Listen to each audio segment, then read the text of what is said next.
स्वागत है परीक्षा महोत्सव के YouTube प्लेटफॉर्म में। इस वीडियो में हम लोग मई 2021 बिहार करंट अफेयर्स को देखेंगे, जो कि दृष्टि पब्लिकेशन के द्वारा एक मैगजीन निकाली जाती है, उसी का सार संग्रह है। एग्ज़ाम में करंट अफेयर्स की भूमिका निर्णायक हो गई है और विगत कुछ वर्षों से देखा जा रहा है कि करंट अफेयर्स के प्रश्नों की संख्या ज़्यादा आ रही है।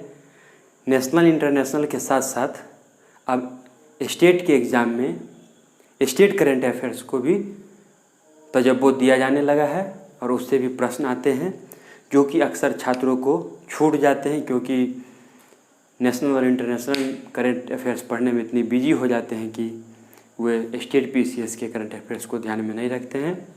उसी सिलसिले में आप लोग के सामने ये लाया गया है, जो कि एक ऑथेंटिक सोर्स है। दृष्टि पब्लिकेशन की तरफ से जो मैगजीन निकाली जाती है बिहार झारखंड करंट अफेयर्स करके, उसी से यह सार संग्रह लिया गया है। तो आइए हम लोग देखते हैं। पहला बिंदु है, हाल ही में बिहार विधानसभा का उपाध्यक्ष किसे चुना गया है? महेश्वर हजारी जी को बिहार विधानसभा का उपाध्यक्ष चुना गया है। नेक्स्ट है, हाल ही में बिहार के किस जिला में पोर्टेबल आंगनबाड़ी केंद्र खोला गया? तो इसका आंसर रहेगा मुजफ्फरपुर। मुजफ्फरपुर में पोर्टेबल आंगनबाड़ी केंद्र खोला गया है। नेक्स्ट है, पैरालंपिक कमेटी ऑफ इंडिया की ओर से बेंगलुरु में आयोजित 3 दिवसीय पैरा स्विमिंग में बिहार के किस खिलाड़ी को 3 स्वर्ण पदक मिले हैं? मोहित कुमार को 3 स्वर्ण पदक मिले हैं, ध्यान रखिएगा।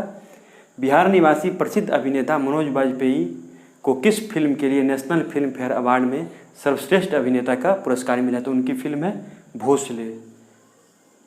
भोसले के लिए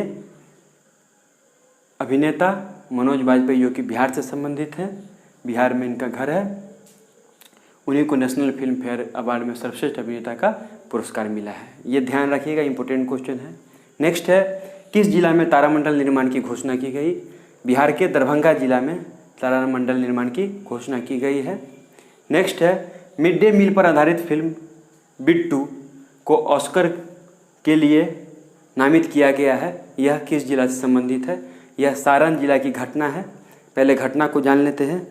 सारण जिला है, उसमें मिड डे मील में विषाक्त भोजन खाने से 22 बच्चों की मृत्यु हो गई थी और उसमें 16 बच्चे ऐसे थे जिनकी उम्र 10 वर्ष से कम थी और 2 बच्चे जो खाना बनाती हैं, महिलाएं रसोइयाँ हैं, उनके 2 बच्चे थे। तो टोटल 22 बच्चों की, यह बहुत ही न्यूज़ में भी रहा था।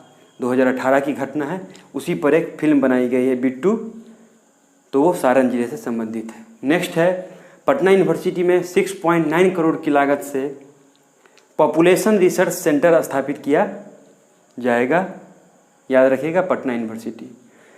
नेक्स्ट है, बिहार से वर्ष 2021 के लिए नटराज सम्मान के लिए सलिल सुधाकर को चयनित किया गया है। सलिल सुधाकर जी को नटराज सम्मान के लिए चयनित किया गया है, ध्यान रखिए, जो कि बिहार के हैं। नेक्स्ट है, बिहार के किस औद्योगिक संस्थान ने बर्फीले इलाकों में इलेक्ट्रिक बस को लिथियम से चलाने में सफलता पाई है? ये आईआईटी पटना के द्वारा सफलता प्राप्त हुई है। नेक्स्ट है, बिहार में अपराधियों का डाटाबेस तैयार करने के लिए कौन सा ऐप लॉन्च किया गया है? चक्र ऐप। आप लोग को बोर्ड पे नहीं दिख रहा होगा तो परेशान होने की ज़रूरत नहीं है, बस मेरे साथ बने रहें, सब कुछ समझ में आ जाएगा। बिहार में अपराधियों का डेटाबेस तैयार करने के लिए एक चक्र ऐप बनाया गया है, जिससे कि अपराधियों का डेटाबेस तैयार किया जाएगा। बिहार में शहद उत्पादन को बढ़ावा देने के लिए किसानों को 75 से 90, 75 to 90% का अनुदान देने का प्रावधान किया गया है। नेक्स्ट है, बिहार में इथेनॉल संवर्धन नीति को मंजूरी मिली है।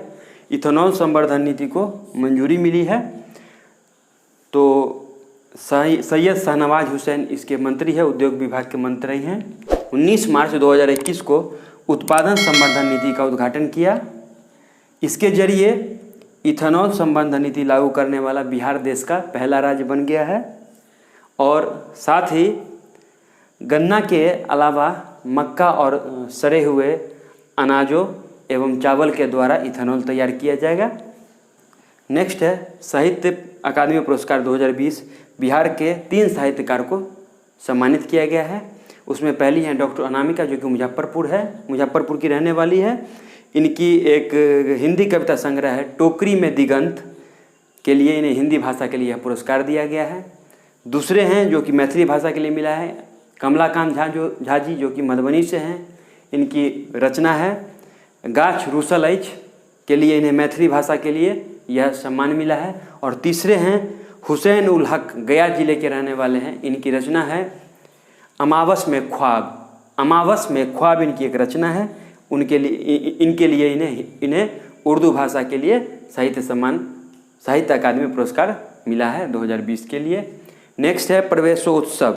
जानते हैं प्रवेशोत्सव क्या है? सरकारी स्कूल में बच्चों के नामांकन को बढ़ावा देने के लिए यह बिहार सरकार के द्वारा जारी किया गया है। इसमें जो बच्चे ड्रॉप आउट हो गए हैं या बीच में स्कूल छोड़ दिए हैं, वैसे छात्र को भी नामांकन करने के लिए उन्हें उत्साहित किया जाता है, उन्हें प्रोत्साहित किया जाता है जो आकर के एडमिशन लें। तो इसी के लिए प्रवेशोत्सव 2021 बिहार सरकार द्वारा शुभारंभ की गई। नेक्स्ट है भोजपुर में हुई ग्राम उजाला योजना की शुरुआत। भोजपुर जिला में ग्राम उजाला योजना की शुरुआत की गई है। इस योजना के तहत 10 रुपया प्रति बल्ब की दर से प्रत्येक परिवारों को 9 एवं 12 वाट के 5-5 बल्ब दिए जाएंगे। 10 रुपया उस बल्ब का दाम होगा और 9 एवं 12 वाट का, और 5 एक परिवार को 5 दिया जाएगा। इसमें यही कहना चाह रहे हैं ग्राम उजाला योजना के तहत। नेक्स्ट है जीवन सुगमता report 2020, ease of living index 2020। तो इसे जारी करता है, याद रखिए कभी कभी जारी करता भी पूछ दिया जाता है। ये जारी किया जाता है आवासन एवं शहरी मंत्रालय के द्वारा, ministry of housing and urban affairs के द्वारा यह जारी किया जाता है। इसके तहत 10 लाख से अधिक आबादी वाले शहरों में पटना का स्थान है 33वां।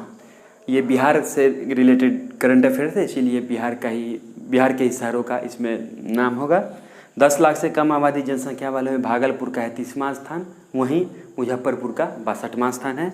ये पार्ट ए है, इसमें बिहार का करंट अफेयर्स को कवर किया है। और इसका पार्ट सेकेंड भी जल्दी ही आएगा, जिसमें कि झारखंड के जेपीएससी को ध्यान में रखते हुए झारखंड के करंट अफेयर्स मई का डिस्कशन किया जाएगा। बोधगया में स्थापित होगी विश्व की सबसे बड़ी गौतम बुद्ध की मूर्ति। यह बोधगया में स्थापित करने की घोषणा की गई है। इस मूर्ति की विशेषता यह है कि यह शयन मुद्रा अर्थात महापरिनिर्वाण मुद्रा में 100 फीट लंबाई की फाइबर से निर्मित यह मूर्ति होगी, जो कि अपने तरह में यह प्रथम मूर्ति है। फाइबर से बनी यह अपने तरह में प्रथम मूर्ति है और यह 100 फीट लंबाई की होगी। शयन मुद्रा होगा इनका, अर्थात महापरिनिर्वाण मुद्रा में गौतम बुद्ध की मूर्ति बनाई जाएगी, स्थापित की जाएगी। 26 मई 2021 बुद्ध पूर्णिमा के दिन औपचारिक उद्घाटन किया जाएगा इसका। याद रखिएगा 26 मई 2021 के दिन, बुद्ध पूर्णिमा के दिन औपचारिक उद्घाटन किया जाएगा। अब नेक्स्ट देखते हैं, centre for monitoring India economy report सौंपी है। इसके द्वारा एक रिपोर्ट सौंपी गई है मॉनिटरिंग इंडिया इकोनॉमी के द्वारा। उसके अनुसार फरवरी 2021 तक बिहार में बेरोजगारी दर, फरवरी 2021 तक बिहार में बेरोजगारी दर 11.5 यानी कि 11.5% है, जबकि भारत की बेरोजगारी दर 6.9% है। और इस बेरोजगारी दर में बिहार का स्थान पूरे भारत में 7वां है। जितने भी राज्य हैं उसमें 7वां स्थान बिहार का है। बिहार में ग्रेजुएट युवा बेरोजगार की संख्या, जो युवा ग्रेजुएट हैं उनकी संख्या 38.67 अर्थात 38.67% है, जो कि युवा ग्रेजुएट हैं और बेरोजगार है।